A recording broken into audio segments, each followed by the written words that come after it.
Assalamualaikum warahmatullahi wabarakatuh. Innal hamdalillah nahmaduhu wa nasta'inuhu wa nastaghfiruh wa na'udzu billahi min shururi anfusina wa sayyiati a'malina. May yahdihillahu fala mudilla lahu wa may yudlil fala hadiyalah. Asyhadu an la ilaha illallah wahdahu la syarika lah wa asyhadu anna Muhammadan abduhu wa rasuluhu amma ba'd. Pemirsa Fatwa TV dimanapun Anda berada, alhamdulillah pada kesempatan ini kembali saya dapat hadir ke tengah ruang share Anda. Semoga kehadiran saya ini membuka pintu-pintu ilmu, mengobarkan semangat untuk beramal dan juga menumbuhkan ketakwaan dalam diri kita dengan izin Allah Subhanahu wa taala.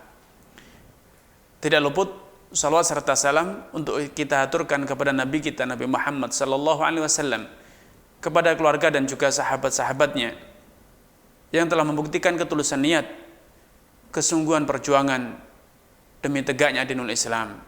Semoga Allah Subhanahu wa taala menyatukan kita dengan sahabat-sahabat Rasulullah sallallahu alaihi wasallam kelak di dalam jannahnya. Amin ya rabbal alamin.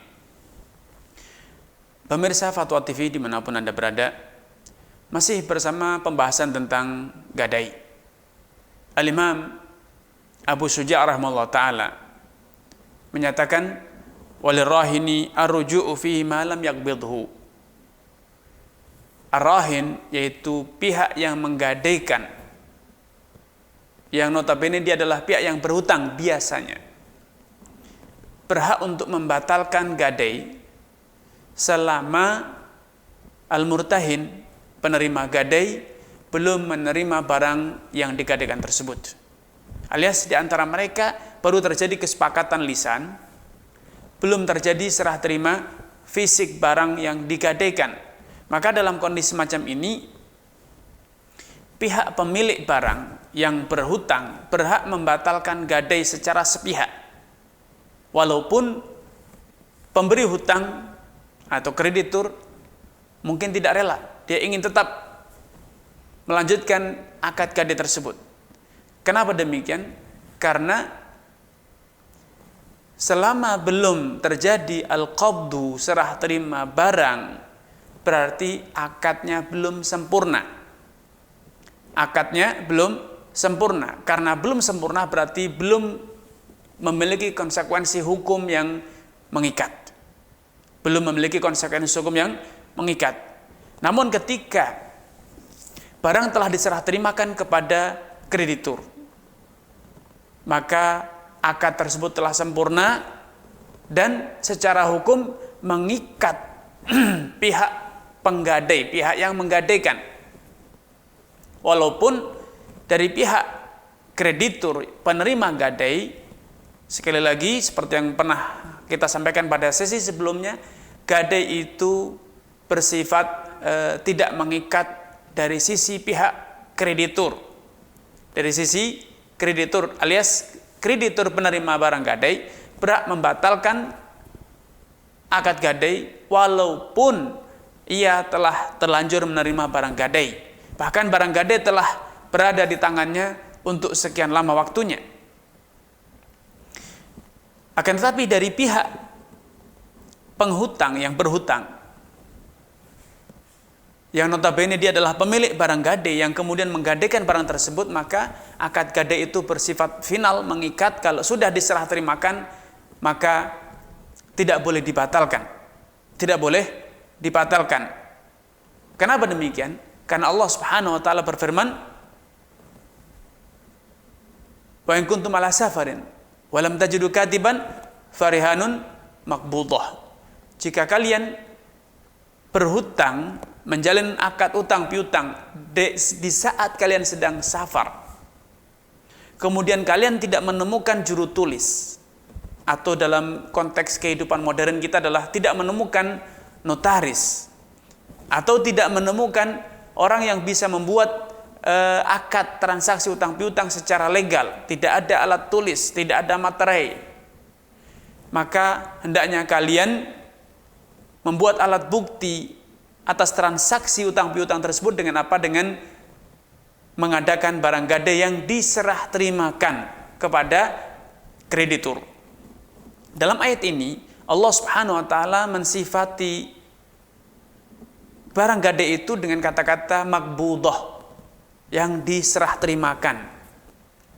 Menurut penafsiran dalam mazhab Syafi'i, bahwa ayat ini memberi satu isyarat, satu petunjuk, atau ayat ini menjadi satu dalil yang nyata bahwa gadai itu baru sempurna, baru berkekuatan hukum inkrah, sehingga mengikat pihak yang menggadaikan, pihak yang berhutang, bila barang gadai itu telah diserah terimakan. Adapun bila barang gadainya belum diserah terimakan, maka mafhum mukhalafahnya, metode pemahaman terbaliknya, berarti belum inkrah, belum berkekuatan hukum, belum mengikat. Ya, belum mengikat.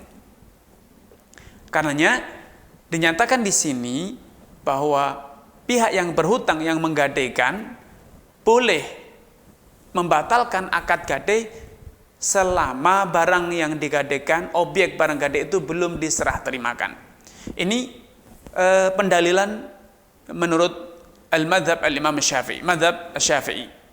Ya, sehingga sekali lagi selama barang gadai belum diserah terimakan, maka belum berkekuatan hukum dan belum mengikat, sehingga boleh dibatalkan oleh kedua belah pihak, termasuk oleh pihak yang berhutang. Pendapat yang kedua menyatakan bahwa barang gadai wajib diserah terimakan, dan pihak penghutang yang berhutang, pemilik barang gadai, tidak boleh membatalkan akad gadai walaupun barang gadainya belum diserah terimakan, asalkan sudah terjadi kesepakatan gadai antara kedua belah pihak. Misalnya A berhutang kepada si B senilai 100 juta. Dengan kesepakatan A wajib menggadaikan 1 unit kendaraan sebagai barang jaminan kepada B. Ya. Namun setelah akad ini A belum menyerah terimakan kendaraan kepada si B sebagai jaminan. Menurut Al-Imam Syafi'i, sebagaimana dijelaskan oleh Al-Imam Abu Syuja', selama belum diserah terimakan barang tersebut kepada si B, maka si A berhak untuk membatalkan. Namun pendapat kedua menyatakan tidak. Selama telah terjadi kesepakatan, maka A tidak boleh membatalkan kesepakatan ini. Secara sepihak tidak boleh membatalkan gadai. Dia harus menyerahkan barang gadai kepada B. Kenapa demikian? Karena kesepakatan atau akad itu adalah sebuah janji. Itu adalah sebuah komitmen. Sebuah ikatan akad yang kalau telah disepakati, maka harus dipenuhi. Allah Subhanahu wa taala berfirman, "Ya ayyuhalladzina amanu aufu bil uqud." Wahai orang yang beriman, penuhilah setiap akad yang telah kalian jalin. Ayat pertama dalam surat Al-Maidah. Ya, sehingga keumuman ayat ini menunjukkan dengan tegas bahwa setiap akad itu harus dipenuhi. Dan tentu ketika A membatalkan gadai, tidak jadi menyerahkan barang gadai kepada si B, berarti secara de facto si A telah melanggar ketentuan ayat ini, yaitu kewajiban untuk memenuhi akad. Rasulullah SAW juga bersabda, al-muslimuna ala syurutihim. Setiap muslim itu berkewajiban memenuhi persyaratan yang telah disepakati oleh mereka. Dan antara si A dan B telah terjadi kesepakatan utang piutang dengan ketentuan si A menggadaikan 1 unit kendaraan kepada si B. Sehingga kalau dia melanggar, sehingga dia batal menyerahkan kendaraan, bahkan membatalkan akad gadai, maka ini namanya khulf, ini namanya dusta, bohong, ingkar. Padahal ingkar dan bohong itu adalah salah satu perangai orang munafik, dan itu tercela dan itu haram. Rasulullah SAW bersabda, ayatul munafiki thalath. Indikator orang munafik itu ada 3. idza haddatsa kadzab. Kalau dia berbicara, dia dusta. Dan si A ketika membatalkan akad secara sepihak, berarti minimal dia telah terbukti berdusta karena dia telah membuat ikatan, membuat akad untuk memberikan gadai 1 unit kendaraan, namun ternyata dia ingkari, dia tidak penuhi. Wa idza wa'ada akhlaf. Dan bila dia berjanji, dia juga ingkar, tidak memenuhi janjinya. Padahal para ulama juga telah menegaskan bahwa akad itu adalah satu komitmen yang lebih kuat dibanding sekedar janji. Sekali lagi, para ulama telah menjelaskan bahwa akad itu adalah satu komitmen, satu ikatan yang lebih kuat, lebih mengikat, lebih erat dibanding sekedar janji. Bila membatalkan janji secara sepihak tanpa alasan dibenarkan itu haram, dan itu dijadikan sebagai indikator orang munafik, apalagi membatalkan akad. Maka berdasarkan dalil-dalil ini, kelompok ulama kedua mengatakan bahwa akad rohan, akad pergadaian, bila telah terjadi kesepakatan, ada ijab dan ada qabul, ada komitmen dari kedua belah pihak, dan itu telah selesai diikrarkan atau selesai ditandatangani, maka si A berkewajiban secara hukum syariat ataupun secara hukum perdata, secara hukum akhirat ataupun secara hukum perdata di dunia, untuk menyerahkan barang gadai.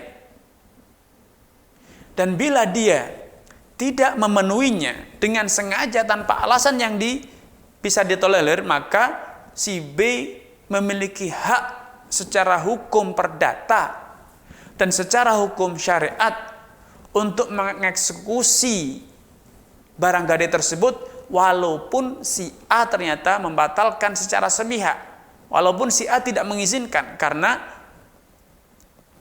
A telah melanggar komitmennya, A telah mengkhianati perjanjiannya atau ikatan transaksinya, maka secara hukum dia akan, atau secara aturan perundang-undangan, secara aturan peradilan dalam Islam, si B yang telah mendapatkan komitmen dari A untuk mendapatkan barang gadai berhak untuk mengeksekusi barang gadai tersebut walau tanpa restu dari si A. Ya.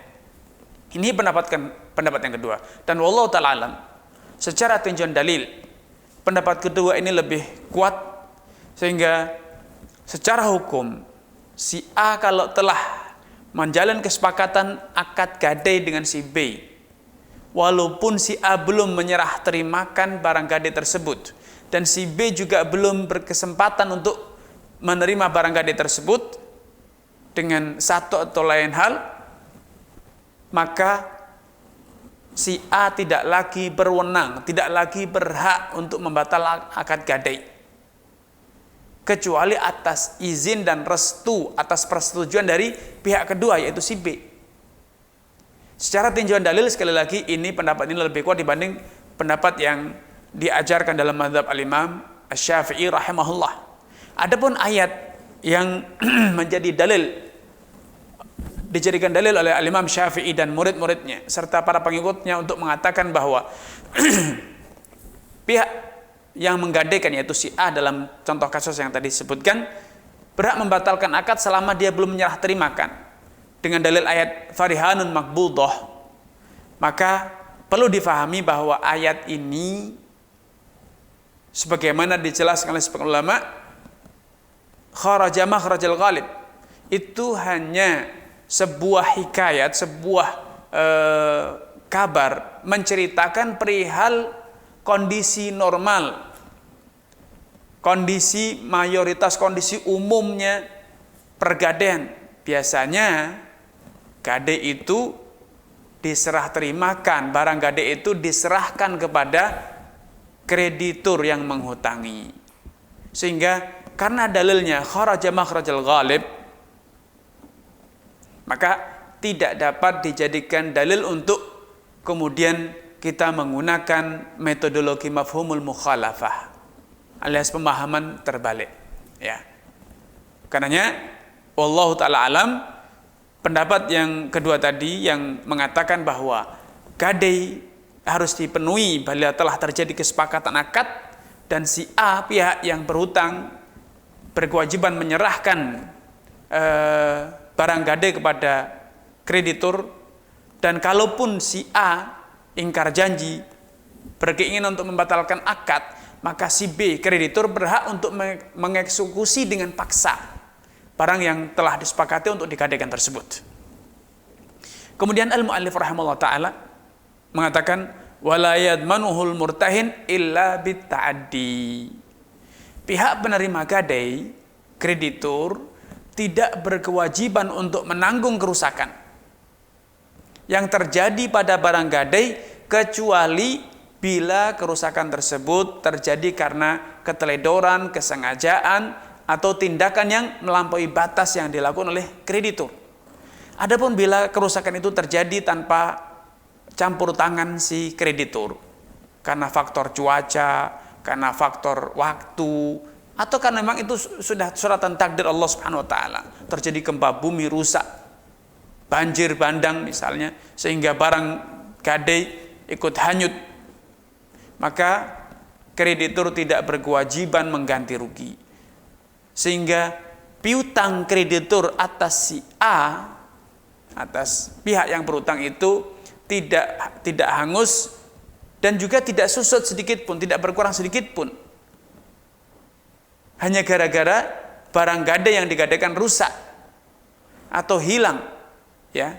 Misalnya rumah kreditur disatroni pencuri, sehingga kekayaan si kreditur termasuk barang yang digadaikan kepadanya ikut digondol maling misalnya, maka kreditur tidak berkewajiban mengganti rugi. Dan juga utang dia atau piutang dia tidak berkurang sedikit pun. Pihak yang berutang tetap berkewajiban membayar utang secara penuh walaupun barang gadai dia hilang, selama kehilangan barang tersebut atau hilangnya barang tersebut tidak ada unsur keteledoran, tidak ada unsur kesengajaan ataupun kesalahan dari pihak kreditur yang menghutangi. Kenapa? Karena barang gadai, status barang gadai berada di tangan kreditur itu sebagai amanat, ya, sebagai amanat, bukan sebagai pembayaran. Sebagaimana disampaikan pada sesi sebelumnya, bahwa gadai itu bukan instrumen untuk pembayaran, tetapi gadai itu sebatas alat bukti adanya ikatan hutang piutang. Sehingga tidak ada hukum hangus pada barang gadai. Ketika jatuh tempo gagal bayar, maka barang gadai itu dilelang dengan harga yang sewajarnya, harga pasar, dan kemudian dari hasil penjualan itu pihak kreditur berhak mengambil sejumlah piutang yang dia berikan, dan kalau ada lebih maka dia harus kembalikan kepada pemilik barang. Kalau kurang nominalnya, lebih kecil dibanding piutang yang dia berikan, maka dia masih berhak untuk meminta lagi, menagih kembali pihak yang berhutang, ya. Sehingga perlu ditekankan kembali bahwa gadai bukanlah instrumen pembayaran. Gadai adalah alat bukti, walaupun salah satu manfaat yang itu merupakan manfaat sekunder, bukan manfaat primer. Yang itu merupakan manfaat turunan, bukan manfaat utama. Dari gadai adalah ketika jatuh tempo, barang gadai bisa dijadikan sebagai alat untuk pelunasan, yaitu dengan cara dilelang, dijual dengan mengikuti harga pasar, ya.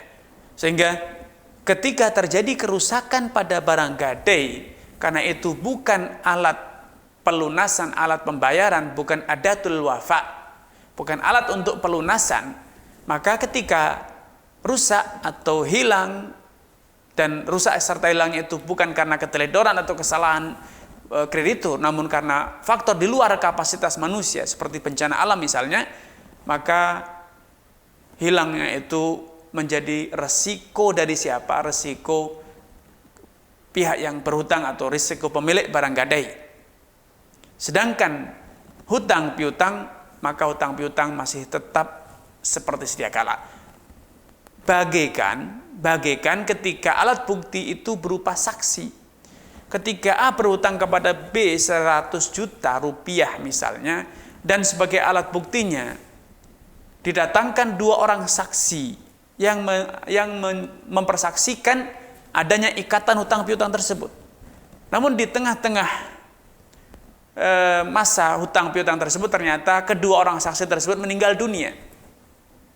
Maka matinya 2 orang saksi tersebut tidak mengurangi nominal piutang, tidak menggugurkan hutang piutang tersebut, dan juga tidak berpengaruh pada berbagai hal yang terkait ataupun kesepakatan yang terkait dengan hutang piutang tersebut. Masalah tempo, masalah cicilan, masalah nominal piutang dan lain sebagainya tidak berubah, tetap seperti sedia kala. Kenapa? Karena 2 orang saksi, adanya persaksian itu hanya sebatas alat bukti. Bila dibutuhkan, maka kedua orang saksi ini akan menunaikan persaksiannya di majelis hakim misalnya, untuk memberikan keterangan perihal kondisi dan fakta yang berkaitan dengan hutang piutang yang terjalin antara si A dan si B. Dengan demikian, karena barang gadai itu hanya sebatas alat bukti seperti halnya tulisan, seperti halnya saksi, maka hilangnya barang gadai, rusaknya barang gadai, hilangnya nilai jual barang gadai, hilangnya manfaat barang gadai, atau berbagai kondisi kerusakan yang terjadi pada barang gadai tidak berpengaruh pada berbagai hal yang terkait dengan perincian hutang piutang, ya. Sehingga kalau Anda berkata, kalau demikian rugi dong pihak yang menggadaikan, yaitu adalah resiko. Karena Nabi SAW telah bersabda, ar-rahnu min rahinihi lahu ghunmuhu wa alaihi ghurmuhu.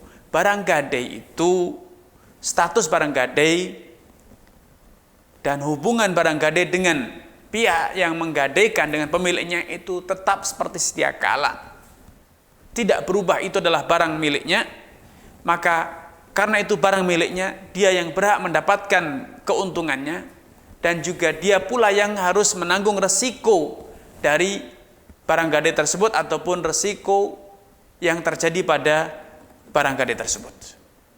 Ya. Inilah yang dimaksud oleh al-muallif ketika mengatakan wala yadmanuhul murtahin illa bita'di. Barang tersebut tidak menjadi tanggung jawab kerusakan yang terjadi, segala resiko yang terjadi pada barang gadai itu adalah resiko dari pemiliknya, bukan menjadi resiko penerima barang gadai. Kemudian al-muallif rahimahullah taala mengatakan wa idza qadha ba'd ad-daini lam yakhruj syai'un min ar-rahni hatta yaqdiya jami'ahu. Bila pihak yang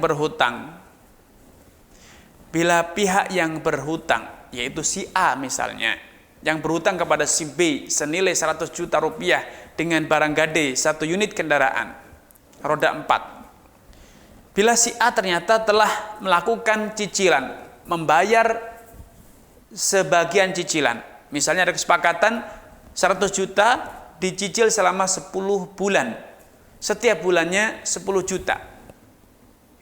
Maka ketika si A telah melakukan cicilan, baik bulan pertama, bulan kedua, ketiga, keempat, atau bahkan telah melakukan cicilan hingga ke-9 kalinya, alias 90% dari piutang telah terbayar, ya, maka barang gadai tetap seperti sedia kala, tetap masih menjadi barang gadai, dan pihak kreditur masih tetap berwenang untuk menahan barang tersebut, dan ia juga berhak untuk tidak mengizinkan kepada penggadai, pihak yang berhutang, tidak mengizinkan kepadanya untuk mengambil barang gadai, menarik kembali barang gadai tersebut.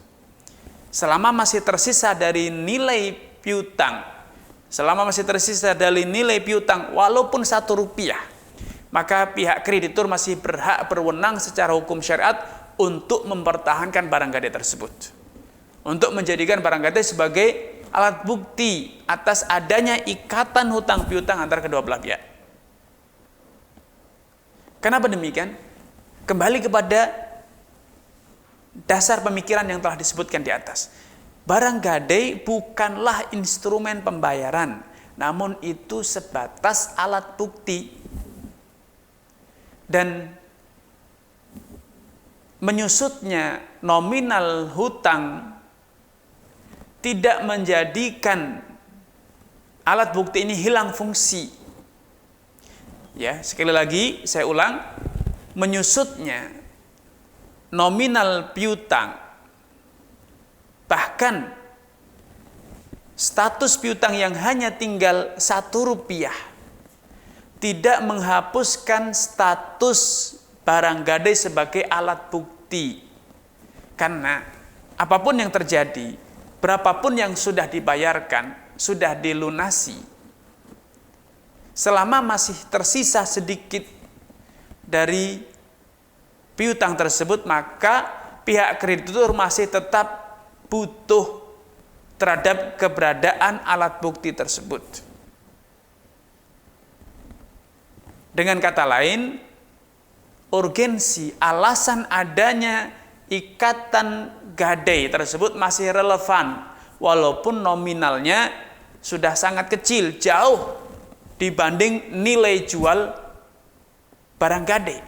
Itu tidak masalah, karena wallahu ta'ala seperti yang telah disebutkan sebelumnya, tidak ada ketentuan, tidak ada dalil dalam syariat yang mengharuskan nilai gadai harus sama dengan nilai piutang. Tidak ada. Karena sekali lagi gadai hanya sebatas alat bukti, sebagaimana halnya saksi, sebagaimana halnya kwitansi ataupun akad utang piutang yang legal atau formal ataupun yang non formal. Sehingga sekali lagi perlu ditekankan sebagaimana dijelaskan oleh di sini, selama dari hutang itu masih tersisa sedikit, walaupun itu Rp1, seberapapun yang tersisa dari hutangnya, maka pihak kreditur masih berhak untuk menahan barang gadai dan tidak mengembalikannya kepada pihak yang berhutang, karena status barang gadai sebagai alat bukti masih tetap relevan. Ya, masih tetap relevan. Urusan nilainya yang tidak lagi sebanding, piutangnya sangat kecil sedangkan nilai gadainya sangat besar, itu tidak masalah. Sebagaimana di awal akad, menurut pendapat yang rajih juga demikian. Berapapun nilai barang gadai dan berapapun nominal hutang piutang, maka boleh, ya. Sehingga andai pun barang gadai itu sangat murah dibanding sangat kecil nilainya dibanding nominal piutang, maka tidak masalah, sah. Atau sebaliknya, nilai barang gadainya sangat besar dibanding nominal piutangnya, juga tidak masalah. Makanya demikian pula ketika Anda, wahai pihak yang berutang, wahai si A, telah melakukan cicilan-cicilan hingga akhirnya tinggal sedikit dari nominal hutang Anda, maka pihak kreditur masih berhak mempertahankan barang gadai sampai Anda betul-betul lunas, tidak lagi tersisa dari hutang Anda kecuali telah Anda bayarkan. Ini yang bisa kami sampaikan pada kesempatan kali ini. Kurang dan lebihnya mohon maaf. Billahi taufiq wal hidayah. Wassalamualaikum warahmatullahi wabarakatuh.